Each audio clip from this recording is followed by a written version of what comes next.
Good morning everybody, and welcome back to a brand new video. Today we're back with another weekly recap. Now this week there was a lot of information regarding future updates. We have a ton of information on the new death mechanics, as well as a really long article just on future plans for old school RuneScape and where their focuses are going to be over the next year or so. Now there are some changes to the nightmare that I want to go over, as well as some future plans for the Zalcano loot table that they finally gone ahead and published in a blog. Now as always, I'm going to be going over anything else related to the old school RuneScape community this week, although there wasn't a Q&A as far as I can tell. It just ended up being a nightmare live stream, so no Q&A. Anyway guys, I hope you enjoyed the video and let's get started. Now to begin with here, let's have a look at today's update. Today is February 13th, and today's update is a few changes to the nightmare as well as a nerf to the Zalcano loot table. Now, so far the nightmare hasn't been changed too drastically, and that is going to continue in today's update. Nothing too major here, just minor quality of life changes for the most part. No raw stats or nerfs or buffs or anything like that. So a big thank you to everyone who fought the Nightmare of Ashihama and gave us some feedback. We salute your bravery and determination to save the poor people of Sleep. We've been carefully monitoring the state of play since the update, and we have picked out a few changes that will go live today.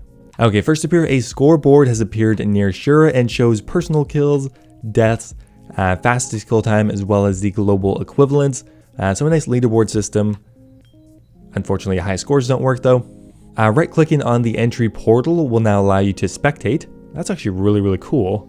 Players can now collect multiple Draken's medallions from Kale Forshaw after completing a Taste of Hope. The nightmare has been added to the boss kill count on the non-working high scores page. The player's hit point orb now changes to pink to indicate a parasitic infection. That is very useful because I know a lot of people were complaining that they didn't realize that they had the parasite. So now with a visual indicator, that should help out a lot. Another change a lot of people were looking for is that you can now pay Address a one-time fee of 1 million coins to get unlimited free trips to Sleep. Previously it was 10,000 GP per trip, which was a bit of a gold sink, but they added this nice feature in. And now there are some official Nightmare of Ashihama worlds, which are going to be World 346 and 514 for those looking to do it in a group. I'm really curious to see the drop rates of the uniques. I'm sure a lot of people are, but for now we just have a few quality of life changes, which are pretty useful. Alright, so now the Zalcano loot table. This is something that a lot of people have been complaining about for a while. Zalcano is a pretty easy boss to do. Granted, it does have pretty high requirements. Lots of bots here and a lot of resource items coming into the game. So today Zalcano was nerfed. Protecting the in-game economy is of course a vital part of our ongoing work. After all, you don't want your treasured bank stash to suddenly plummet in value. As such, we can confirm some unpolled changes to Zalcano's loot table. Currently, Zalcano gives out a non-unique reward to everyone who contributed in the battle. An MVP will get an additional non-unique reward. After today's update, everyone will still get one non-unique reward, but it will scale based on the number of points accrued, and the MVP will only get an extra 10%. This is very similar to how the Nightmare boss currently works. We've also reduced the number of unique Zalcano drops. After this update, every kill will trigger a 1 in 500 roll, which if that passes will add a unique to the drop table. And then there will be a separate roll which will be made to decide which unique it will be. And finally, the unique is randomly given to an eligible player. As always, the more you've contributed to the fight, the better your chances will be of getting the item. Now once again, similar to the Nightmare, the pet is going to be a separate roll, so there can be multiple pets per kill. However, there can only be one unique per kill. And also at the end here, the non-unique drop table for Zalcano has been rebalanced to include less valuable items. So pretty much it's just a general nerf. I'm not quite sure yet how much they've nerfed the regular drops, but unique Zalcano drops have been nerfed fairly substantially. Crystal tool seeds are already up to 2 mil, and I'm sure the other resource items are going to slowly raise up as less come into the game. Okay, next up here we have a few changes to Last Man Standing. Okay, the major thing they're trying to tackle today is LMS farms. We're aware that some unscrupulous types are using LMS to farm, so to combat this, we've reduced the number of reward points awarded while playing LMS in free-to-play worlds.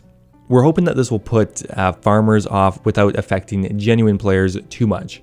So in free-to-play, you're just going to get less points. Honestly, I think that's a pretty fair change.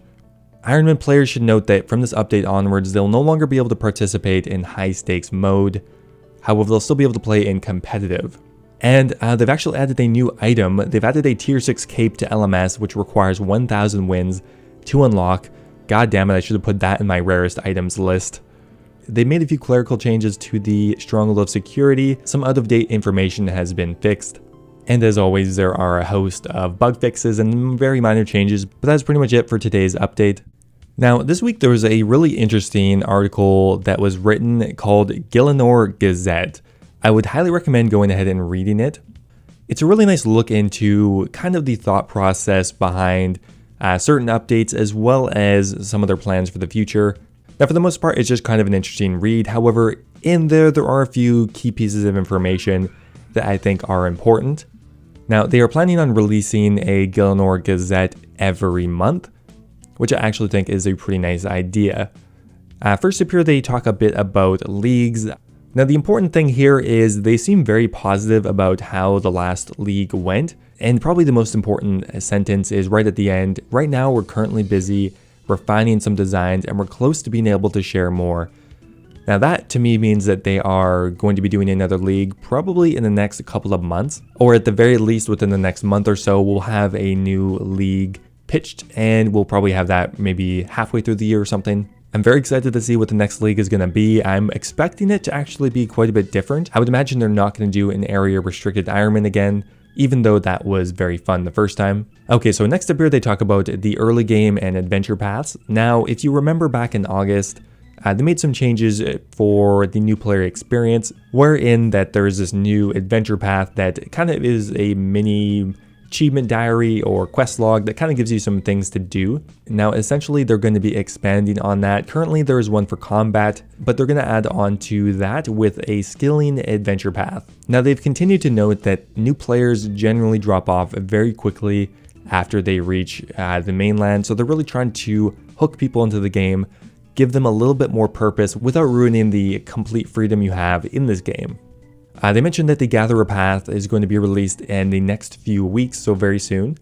Once again, this won't really affect you if you're an experienced player. You don't have to do the Adventure Path and the rewards are not going to be substantial enough to warrant doing it. Okay, so they also mentioned Tutorial Island and they want to make some very minor changes to it, pretty much just to streamline a few text dialogues or move some information to a later spot. An example they gave is the bank tutor. They think it would make more sense to put the bank tutor on the mainland because on Tutorial Island you aren't really interacting with the bank. You don't really know what it's for, how it works at that point. That was just an example they gave. Again, they're going to have to be very careful not to change the feel of it because the Tutorial Island is the most old school part of old school RuneScape. You can't mess with that too much. But yeah, they're going to be making some minor changes there. They mentioned Bounty Hunter, PvP, and competitive gaming. Essentially, they have no information. They're just making a kind of general post. They do mention death mechanics, and there is a massive blog that we're going to get to next. On February 22nd, that is going to be RuneScape's 7th birthday, as well as my mom's birthday, so that's kind of interesting. And last up here, there's going to be a massive 2020 survey. They do that once per year just to get a general idea of what the community wants. Nothing binding here, it's just kind of an informational survey. And that's pretty much all of the useful information here. Again, I would highly recommend going and reading it. It's a very good insight. But anyway, let's go ahead and move on. Now, finally, we've received an official blog post regarding the new death mechanics. It's a long one. I'm not actually going to go through the whole thing because I have talked about these death mechanics before and they haven't changed too much since my last video. Now, the main proposal for death mechanics is a gravestone system. The gravestone would appear where you die and your items would be held there for 15 minutes. So quite a reduction from our 60-minute timer currently. However, the timer would only count down while you are logged in. Now that is the core mechanic. However, the thing that makes it really complicated is there are just a ton of different exceptions, fringe cases, stuff like that that all need to be addressed. And I don't really blame them for doing that, but it makes it very complicated. Now there's like 10 paragraphs here just on how the death mechanics work for Ultimate Ironman, when you die in a PvP world, when you die twice, where your gravestone goes. They're also going to be changing where you die for instanced areas, God Wars, that is going to potentially be different. Now on top of all of the different cases for how you die, there's also a ton of different variations on how much you'll pay depending on how many items you have there, whether you have untradeable items, They have exceptions for Truver parchments, supplies, and potions, which will drop directly on the ground. I don't know, it's just a bit too much.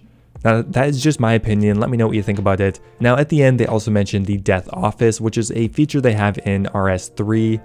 Now, personally, I actually like the gravestone idea more, just having to go out and get your items, but it's kind of undeniable that the Death Office will be a lot simpler. You just have a general location you go to, and you have to pay some money to get your stuff back. Now, at the end here, they mentioned they're going to have a poll for it. However, based on the Gielinor Gazette and what they have also said in the past, I think this is going to be an unpolled change. However, they are going to be doing an opinion poll right now. First, item drops where you died for 2 minutes. No fee is charged to retrieve them. Pretty much similar to what we had before. 2, items go to a gravestone where you died for 15 minutes and then are lost.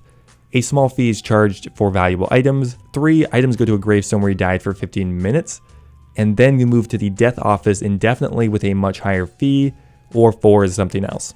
So definitely go ahead and give them some feedback on that, because this is a pretty big change and an important one. So we want to make sure we get it right. Anyway guys, that's going to be it for today's video. I hope you enjoyed. If you did, I would appreciate it if you left a video a like, and I will see you next time.